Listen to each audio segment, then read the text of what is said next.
Good morning, Europe. Thank you for starting your day with us. Here's a look now at Tuesday's top stories. Ukraine's police publishes a video showing alleged Russian missiles hitting a school in the city of Bakhmut in the Donetsk region. Pope Francis asks for forgiveness following an emotional apology for the Catholic Church's role in the abuse of Indigenous children in Canada.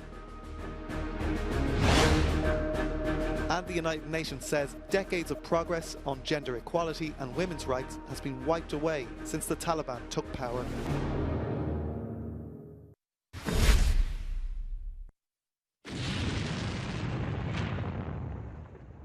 Police in Ukraine have made public a video they say shows a school hit by a missile in the city of Bakhmut in Donetsk.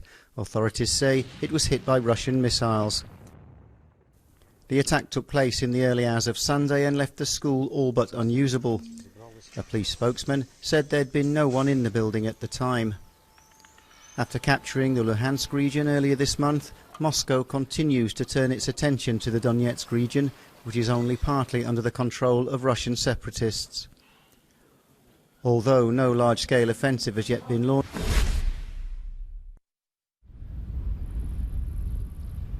Russia's President Vladimir Putin had warned it might happen, but now it's official.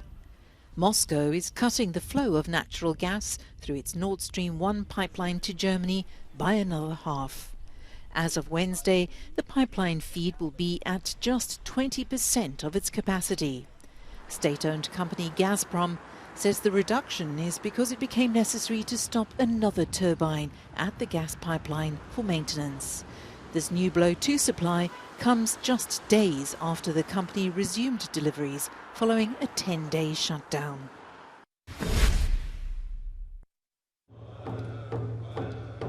Pope Francis has followed up an emotional apology for the Catholic Church's role in the abuse of Indigenous children who attended Canada's so-called residential schools, with a plea to start again. In his second appearance in a 5-day tour, he led prayers at the Sacred Heart Church of the First Peoples, the first national parish for Indigenous peoples in Canada. Nothing can erase the violation of dignity, the evils suffered and betrayed confidence, and we must never erase the shame of us Christians. However, it's necessary to start again. Pope Francis is on a pilgrimage of penance, asking survivors of the church-run system for forgiveness as he tours the country. Over more than a century, at least 150,000 Indigenous children were taken from their families and forced to attend schools run by the Catholic Church. Many testified about physical abuse as punishment for speaking their mother tongue. Before earlier going to the site of one of the schools called Ermineskin, the Pope visited the cemetery where many who attended the school are now buried. In all, more than 4,000 children died in the residential school system.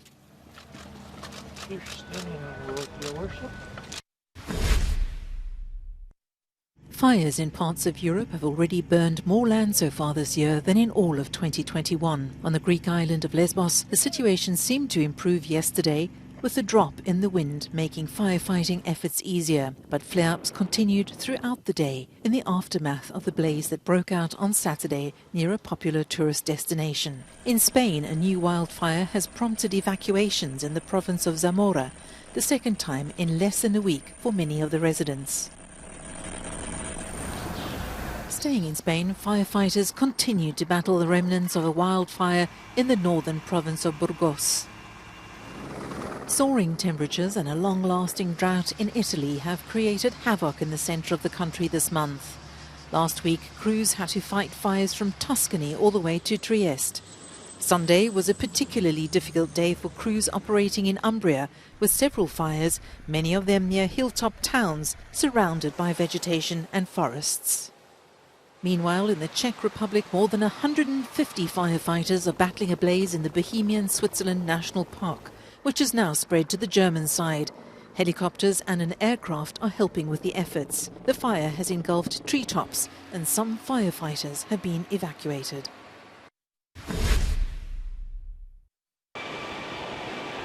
Last year, deadly floods gripped northern Europe.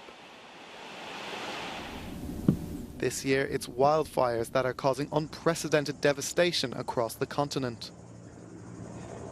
It's in these moments that the EU is often asked for help, with many countries unable to cope alone. Here in Brussels, the Emergency Response Coordination Centre is where the bloc's team deals with requests for assistance, activating what's known as the Civil Protection Mechanism. With the record temperatures, more countries are asking for help. 2 years ago, the situation was relatively calm, but it was a kind of surprise. It's not the norm, if you want, but indeed, since the last 5 years, since 2017, you have a steep increase in terms of activation of the mechanism for forest fires. And not only for Europe, but also the neighboring country, Northern Africa. We've seen also requests from Georgia, etc. Yeah, exactly. All 27 EU member states, plus 6 non-EU countries, are participants in the mechanism, which includes reserves of vital equipment like firefighting planes, helicopters and medical supplies. Rescue and medical teams are also on standby for deployment at short notice. While the ERCC director says the EU can cope with the increasing amount of climate change-induced disasters, we will have to get more used to them. We indicate that the official forest fire season starts in June, but in reality you have fire already in February in the southern Mediterranean belt. In Corsica you have fire in January, in February, etc. So you have a vegetation which is very dry. The spring, not enough rain during spring. So the situation when you arrive at the beginning of the summer is already very difficult. So it's a pattern, and I think we will have to live with that every year from now. In the meantime, forest fires continue to scorch Europe, despite an improvement in certain areas of the continent.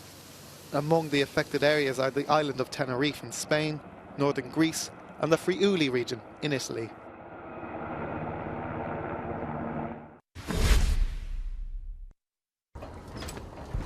As the sun rises, these French labourers face another hot day, and according to critics, it will be too hot. Union leaders are calling for greater protection for workers as extreme temperatures become more frequent, increasing the risk of workplace accidents.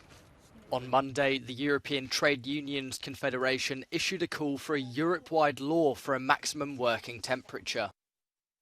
Currently, just 6 European countries have such a law. The regulations vary widely, with a maximum of 36 degrees for outdoor workers in Montenegro. In Spain, the maximum temperature must be 27 degrees, but this limit does not apply to all workers. The World Health Organization says the optimal working temperature is between 16 and 24 degrees. One study has found that when temperatures exceed 30 degrees, the risk of workplace accidents increases to 7%, while at more than 38 degrees, the probability rises to 15%.